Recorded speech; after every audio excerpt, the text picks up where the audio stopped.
Hello, it's the evening of May 8th, 2025, and I'm going to make kind of a quick video because we're supposed to get frost tonight and a lot of the trees have already flowered. A lot of beautiful flowering in between my last video and this video, the last 2 or 3 weeks. This is a holly, an evergreen type holly, and I've got to put a cage around it because the deer really just will not leave it alone for years. I've had about 2 dozen of these planted at one time, and this is the only good one I've got, or semi-good one. But I'm just going to kind of walk around, get some nice lens flare, probably from the sun. The gumi bush is in full flower right now, maybe just past the peak, but it smells absolutely amazing. But if it does frost, it'll be interesting to see what damage there is to some leaves. I think a lot of the things that have flowered, the flowers are sort of hardy, and the little fruitlets might be sort of hardy, but we'll see. Depends on how low it gets too. If it gets 28 or lower, then it'll be harder on the plants and things won't do very well. This aromatnia quince is just kind of starting to flower in the last day or two, and that's pretty. The pears have pretty much finished. The autumn olives are starting. Pawpaws are kind of full blossom. Most of the plums are done. I think I have a beach plum that's still going next door. But there's a lot of flowers on quite a few of my pawpaws this year. There's a gumi. These Siberian sea peaches are finished.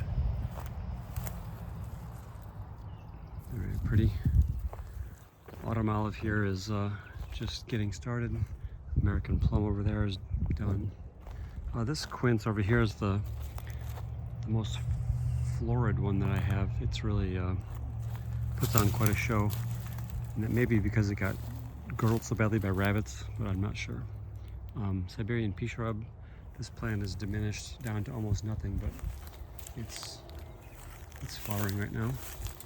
The red buds, they're kind of just past the peak of their season. They are looking great in some areas. You'll see some red buds there in the distance. And these ostrich ferns are something I'm concerned about because these tend to really get nuked by a frost. So I may, if I have daylight left, I may come and gather a few that are still curled up, just because I've seen them get melted so many times. There's a pretty good stand of them now. They're doing pretty well. Last year was a good rainfall year, so that may have put some wind in their sails. Woodland phlox is still flowering. That's a beautiful one, and it smells really good. You have to get down on your knees to smell it. Oh, there's poison ivy is showing back up. I need to do something about that. Woodland wood poppy, the yellow flower. Nettles are knee-high or taller now. So I wanted to show kind of how the leaves are looking on some plants. This apple still got some flowers. Most of the apples are, damn, they're done already. Things have come and gone pretty quickly. Chestnut here, those are just putting on a few tentative leaves. Those may get zapped. Chestnuts are not real frost hardy from my experience. The little leaf linden, this one is pretty much fully leafed out. We'll walk over and see the Chinese tune and the willows. So the willows are totally leafed out. I don't think they'll probably get damaged by frost. The tune tree is just kind of putting on its first few leaves. We had a few of these the other day in a stir fry, and they are delicious. You can see there's been a lot of winter dieback here. The tallest stem thing is dead. But the grapes are starting to leaf out. And maybe I will go over and show the pawpaws here in a minute. The honeyberries are flowering. Well, they're probably almost done. In currants, some of them are done flowering. There's a honeyberry there. There's one there, and there's one there. Had to put cages around them because I realized that the deer were massacring them all the time. So this beautiful Japanese style quince is about done. It's looking a little ragged, think it was blooming during the last video too. Lilacs are kind of at peak. I will walk over real quick and show. I did a bunch of work in my blueberry area over here, and had to get rid of some rhizome type grasses. Blueberries are flowering right now too. And put cages around things because you can see how the rabbits prune them over the winter. They really are tough on them. This one too looks really bad. So yeah, I put a few new transplants in here that I got from my friend Peter Ellis's place this last Saturday. They had a little work party. This one's flowering. And he's got lots of wild blueberries and lots of wild wintergreen. So I dug up a few clumps of both of those things, and so yeah, these are some blueberries that I had to do some pruning to, and also some transplants. But a lot of the stuff was kind of dead that was growing here before, so it had to be reinvigorated. So maybe you can, maybe you can't see all the flowers on these pawpaws. This thing's got dozens of flowers on it. That's awesome. Just took these tree wraps off. There's a few that I've grafted here that the grafts seem to have survived. Now this tree here got hit with ambrosia beetle last spring, early summer, and so I've just gone around tonight assuming there's going to be some damage and injury, and I've sprayed pyrethrin on the trunks of a lot of these things that are the right diameter.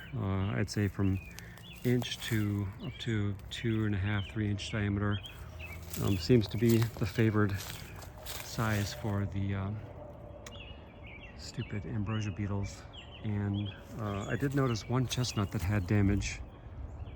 Pawpaw flowers, if I can get the camera to focus. Oh, that maybe doesn't want to.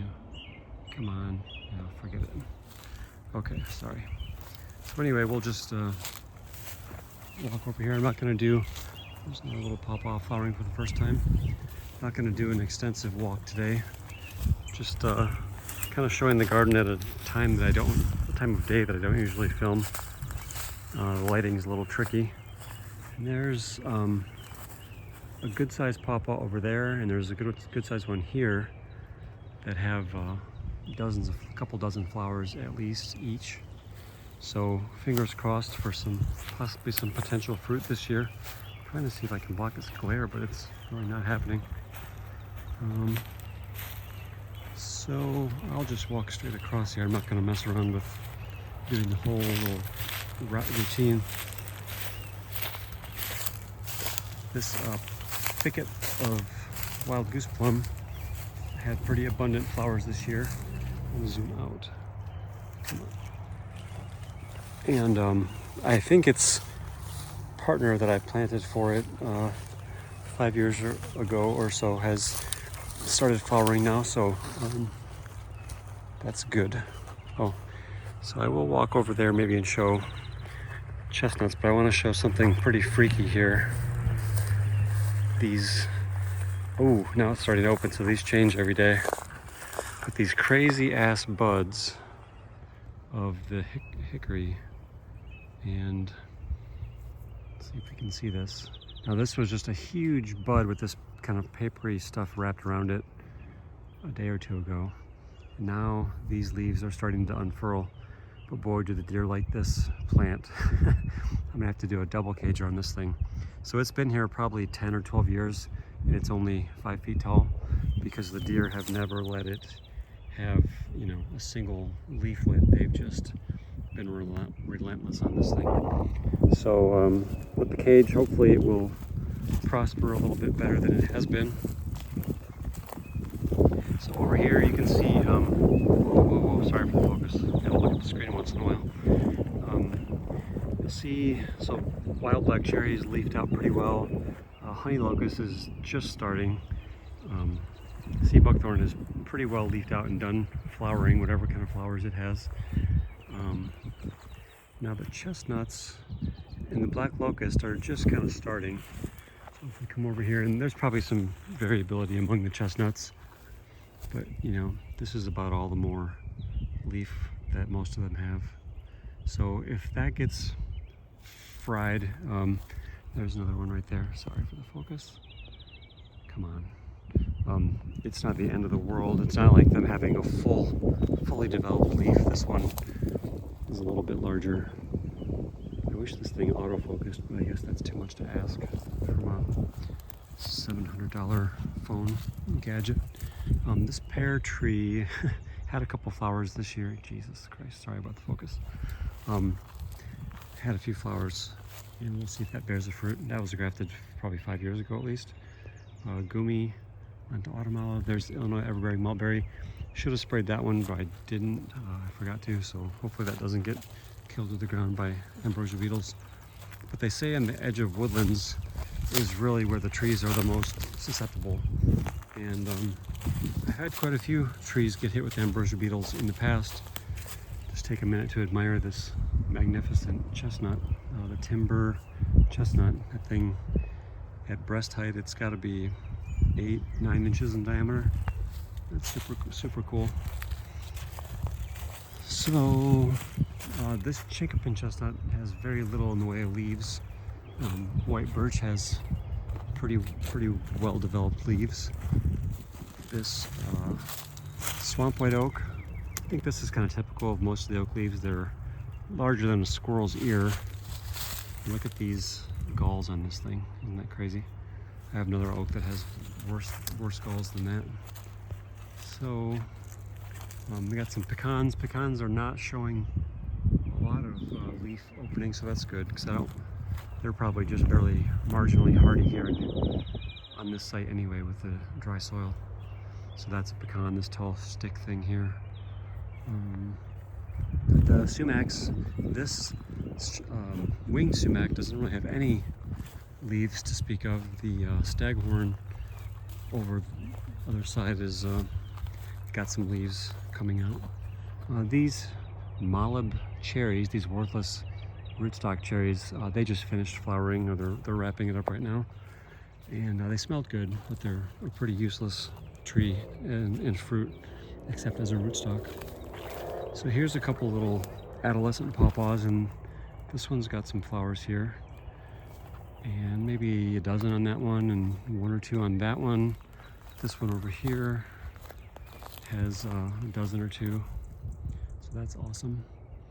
And you can see the autumn olives are starting to flower out in the hedgerow a little bit later than Gumi. So I don't think I'm gonna walk and detail everything that we've got going on here. Show a couple interesting things. So this is an area that I cleared to make more sunlight. This Gumi graft onto autumn olive is looking really good. This walnut here looks dead. Hopefully it's still alive. I did spray that one too. Maybe it's just a late leafer, which would be fine. That's a good strategy if it is. Might help it stay alive here. Where did I see the Japanese walnuts? So that one over there has got some little tufts of leaves that could get fried tonight. Hopefully not, but we'll see. There's a serviceberry, they're fairly leafed out. This is another oikos walnut, and really not much in the way of a leaf. I'm trying to focus here, but I think it's not going to. If I put my hand there, maybe it will. So yeah, just a little hint of a leaf, which is fine. Later is better. Now this Japanese, or hybrid, sorry for the focus, walnut, this one is not leafed out at all. So maybe that's a more evolutionarily advantaged one than the one that's leafed out so much already. The wild plums are done flowering. This apple that I grafted, now that I kept the deer off of it with the cage, it's finally got 6 feet or more. That's good. This oak has no leaves really, just a suggestion of a leaf. Same with this bur oak that's got little squirrel's ear size, or maybe that's not bur, it's something like a bur, related to bur. And that one, same deal.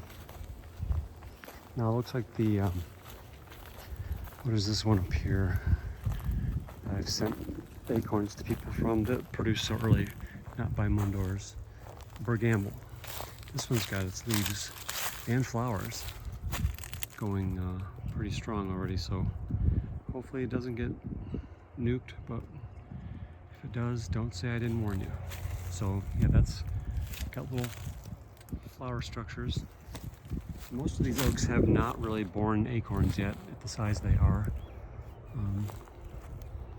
That one's got little leaves. Of course, the pines are leafed out. This oak doesn't really have leaves.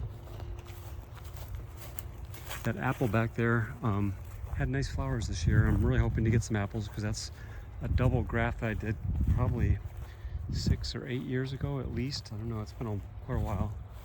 Lost track of what varieties they might have been, but presumably something that's pretty good and or disease resistant. So this little oak has just little teeny tiny ones, and again all these crazy galls. This is a very gall prone oak. So that's, well, I better show the persimmons too, the last thing.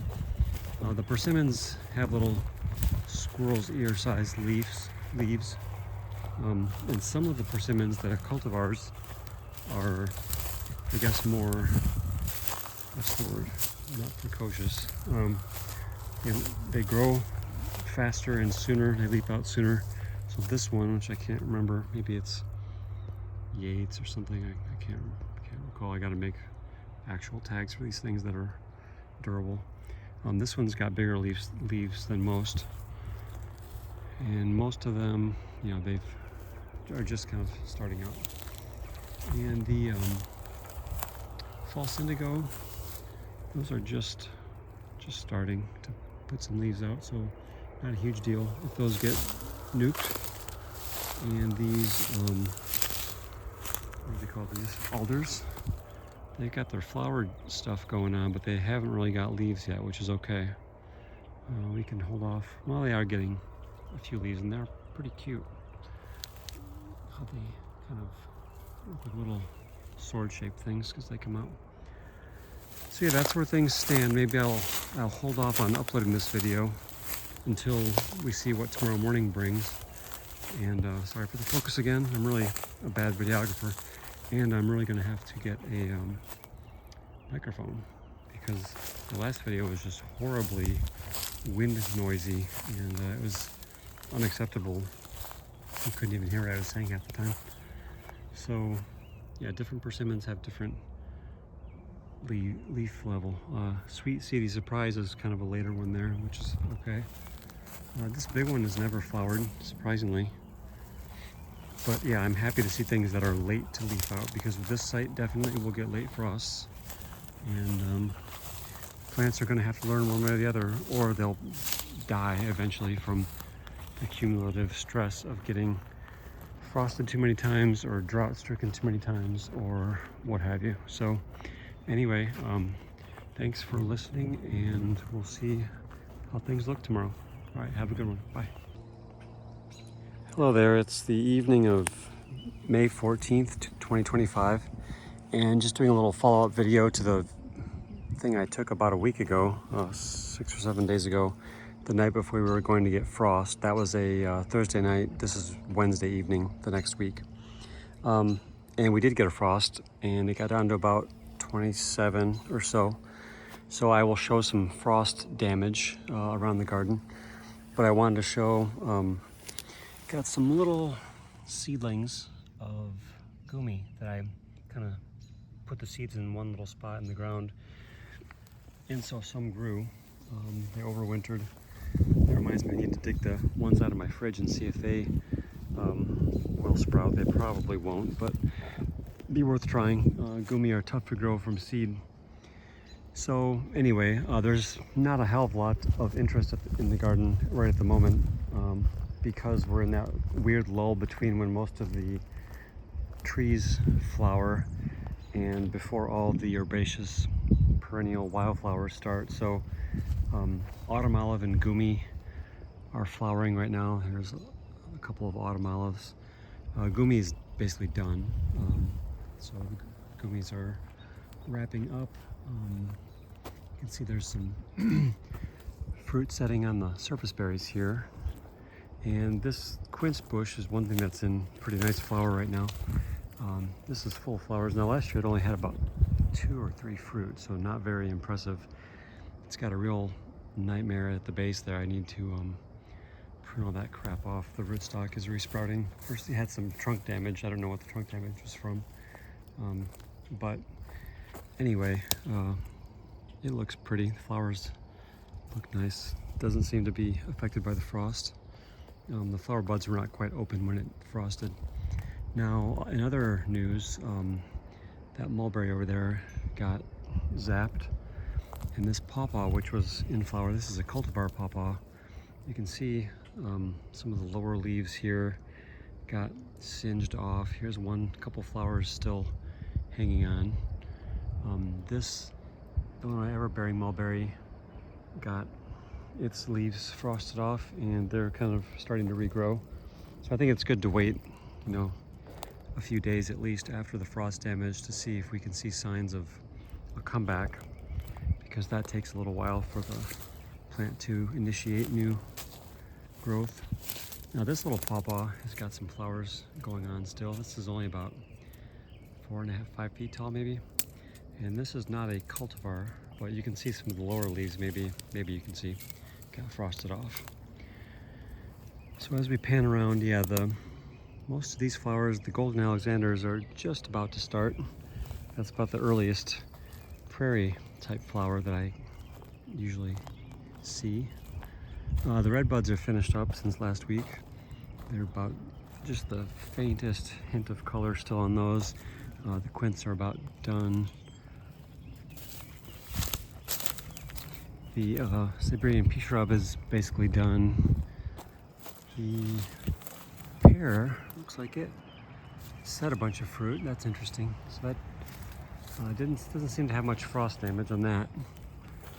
But you will see a bunch of frost damage on some things like persimmons and chestnuts and mulberries. So it's interesting, some plants, so you can kind of see here on this chestnut,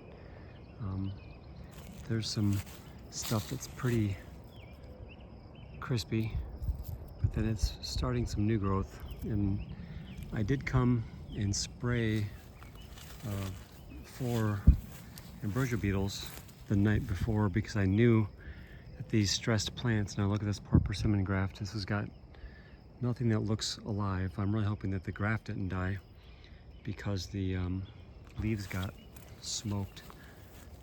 Now this, you see some damage here on the Amorpha fruticosa, whatever you want to call that plant. Some people call it river locust. I don't call it that. I call it false indigo. Nannyberries are flowering now.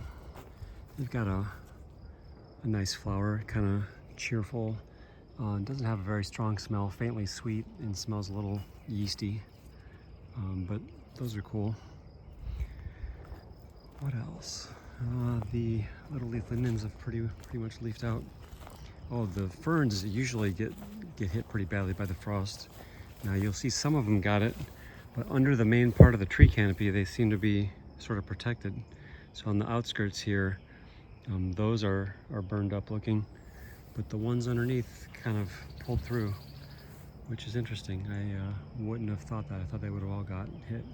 Over there, kind of the same story. The nettles are getting really tall.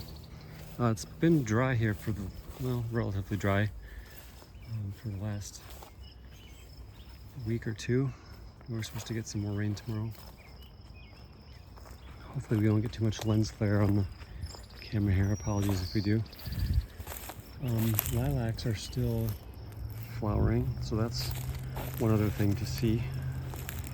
Now these persimmons near the shed here didn't get hit too bad, a little bit, but the ones in the back field, look at these bees buzzing around here. Maybe you can see, or maybe you can't.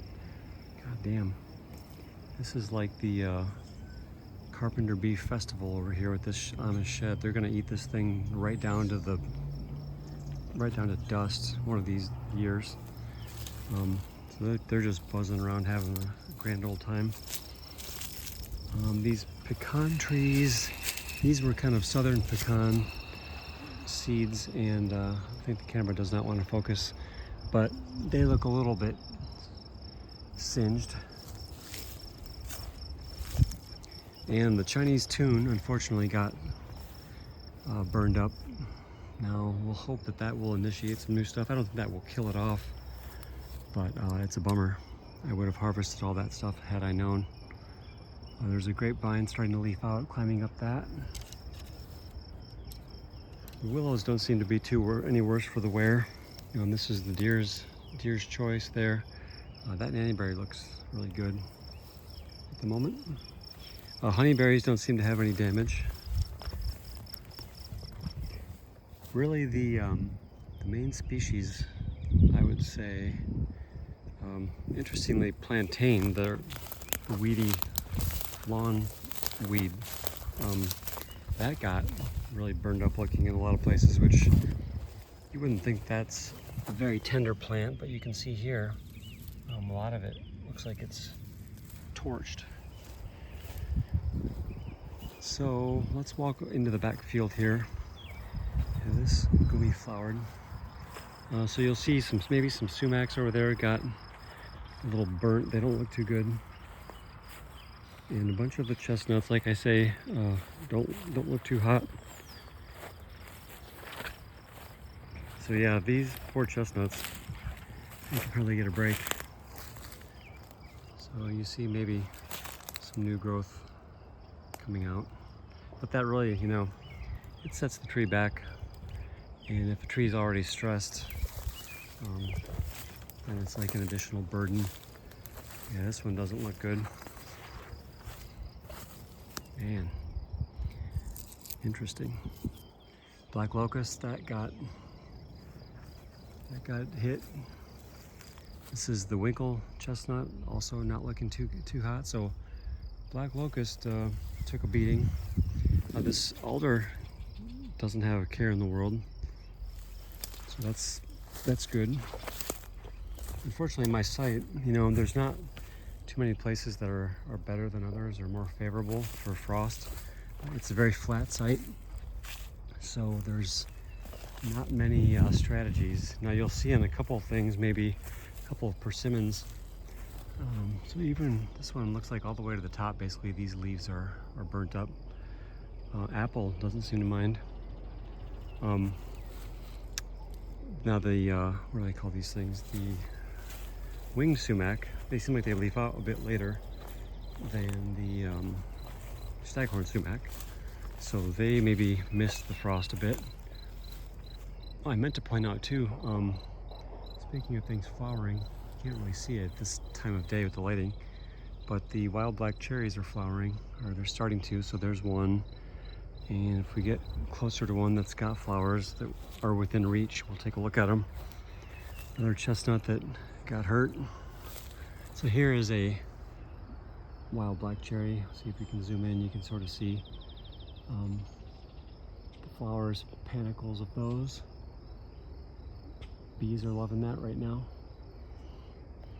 And there's another black cherry. So when they're of a certain height, they flower. Now some years they don't seem to have fruit. I'm not sure if that's a late frost thing. Boy, these poor chestnuts. Not good. Not good, but what am I gonna do? This is where I've got to garden. So things were gonna live here or they're gonna die. This hickory, wow, look at these cool things.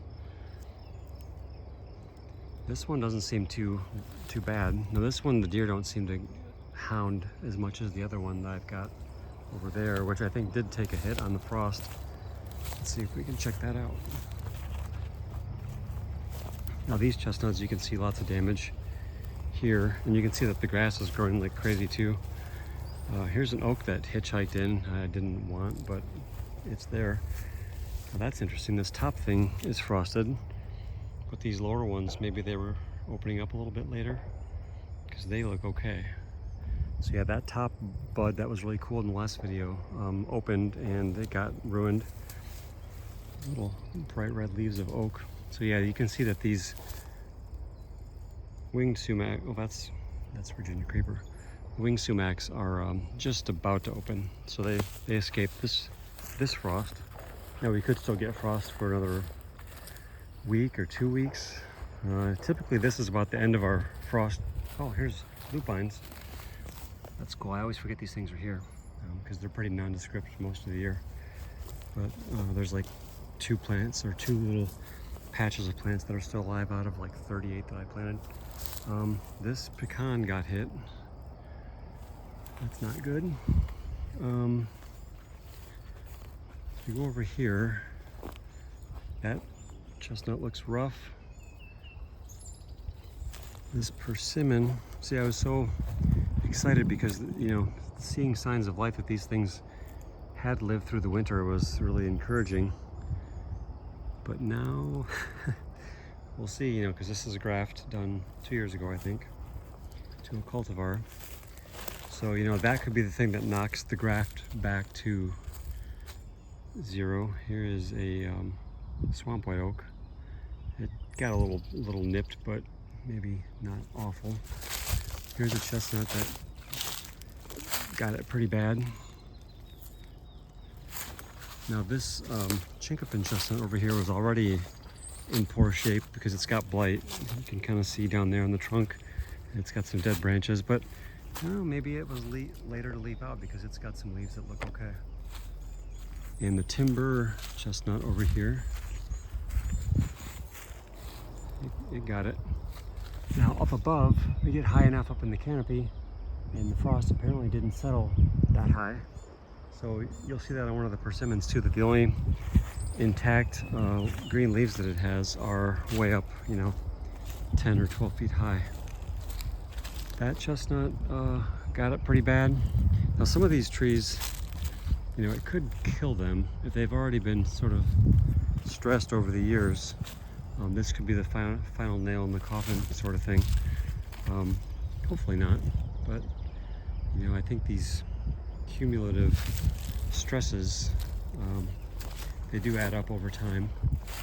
And on a site where these things are already not thriving, or they're just barely marginally hardy here or marginally happy here, when conditions are right, then that could be what pushes them over the edge. Now this black cherry, I do not see flowers on. Huh. That's a tall one. That's probably the biggest one that's back here. As we go over here, we've got pecan with a little damage. That's the leaning pecan. So you can smell the autumn olives, that's for sure. Not my favorite scent, but for the gumi. This deer tongue grass crap is coming back alive for the season. So here again, all the pawpaw leaves are gone. Got a couple flowers that are hanging on there.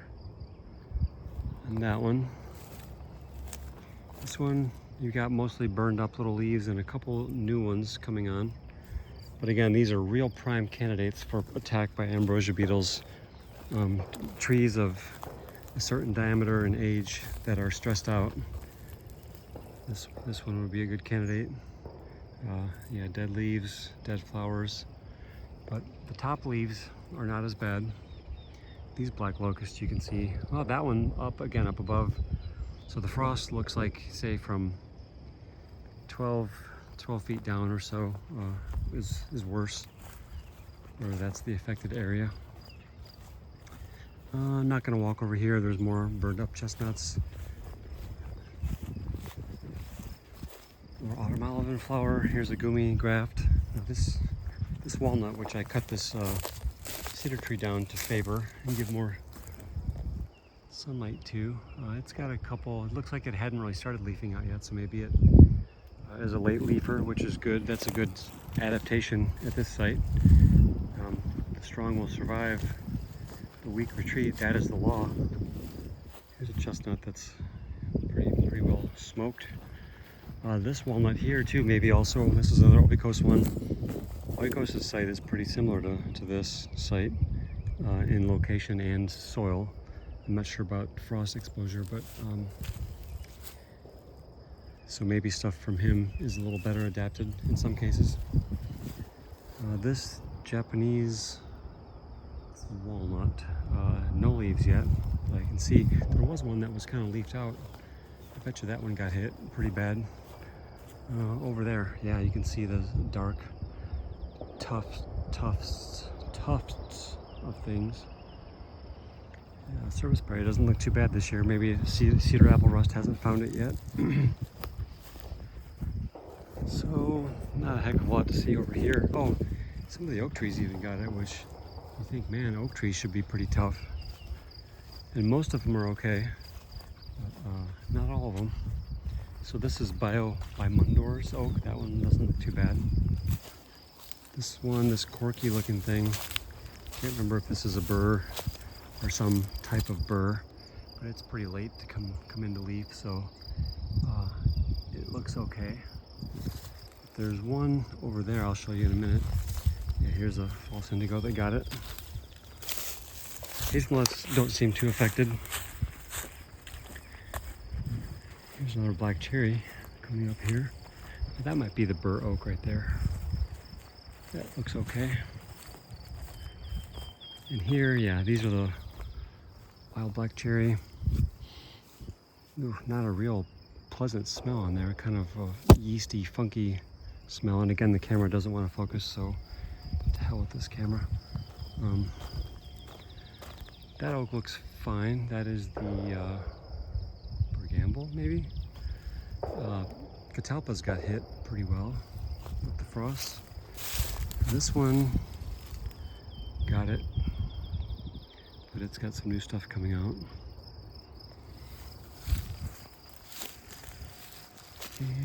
And yeah, this one got it a little bit. It was flowering, but looks like it's not the end of the world. This catalpa's leaves weren't too far advanced, so hopefully that's just an extra weed tree that showed up anyway. Didn't want it there. My nice double trunked, sorry for the focus or lack of focus. Come on. A double trunked apple over there did flower. Hoping for fruit this year. It has never really fruited for me, so be real curious to see what those fruits are. These little quad grouping of oaks didn't get hit too bad. They've got those nasty looking galls on them, but those are there all winter. So the persimmon area is the real area of interest for me. That's what we're coming up to here. And I'm really hoping a lot of my grafts that did manage to survive through the winter and leaf out or start leafing out, they didn't succumb to this cold. I haven't started grafting anything yet. I will start grafting gumi onto autumn olive first, and then apples and pears if I have any of those to do. But yeah, all these persimmons, they aren't looking too hot, and so far there's not any new green stuff pushing out, so I'm hoping if I do a scratch test, yeah, the scratch test is not getting me anything green right there.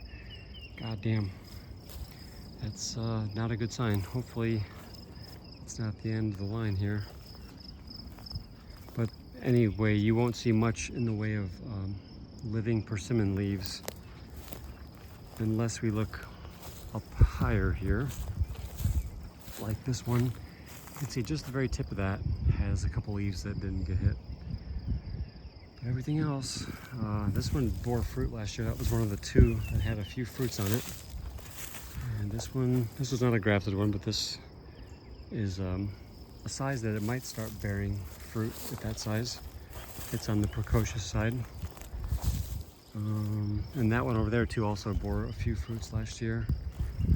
And it's got a couple green leaves at the top. Hearing a lot of bird song. I've been getting a lot of birds in my recordings. The Merlin app is really cool for that. So yeah, again here, you can see sort of the pattern.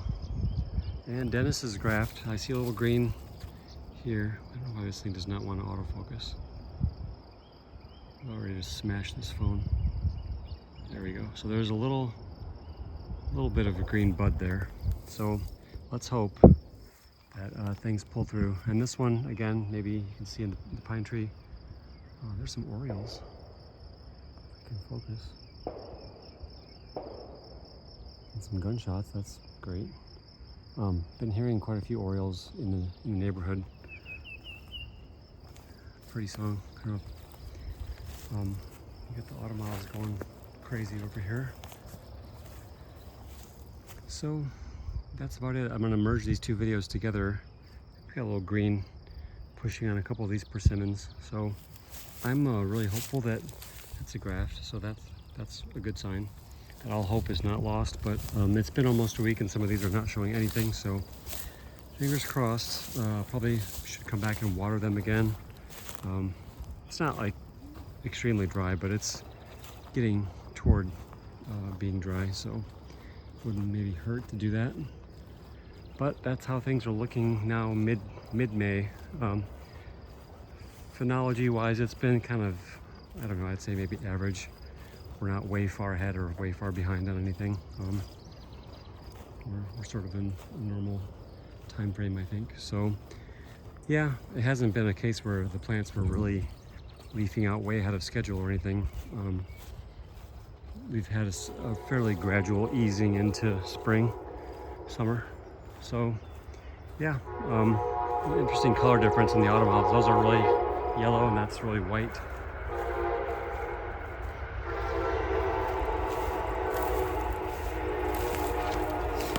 Redbud got it. And here, this is a graft I did a couple years ago, 2 or 3 years ago, and it's got little fruitlets on it, and they're already getting injured by some bug, of course. But anyway, whatever that is, that's cool. We'll see if any of the fruits mature.